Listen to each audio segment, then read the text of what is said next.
Hello everyone. In Matthew 28, Jesus tells us to go out into the world and make disciples.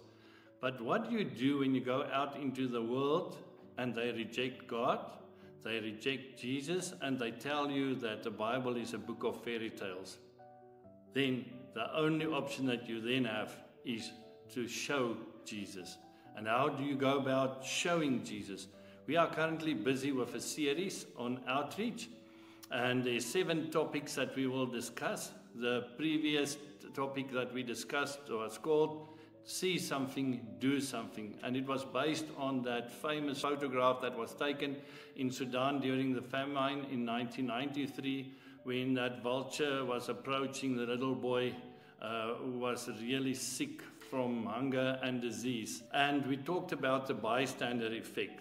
This Sunday we're going to talk about listening with your heart. We're going to talk about the difference between listening and hearing, and why listening is such an effective evangelism tool right there next to love. So I would like to invite you to come to the service on Sunday morning so that you can learn how to listen with your heart. When we go and look at Jesus and the woman at the well, revival that started in Samaria was started with a discussion between Jesus and the woman.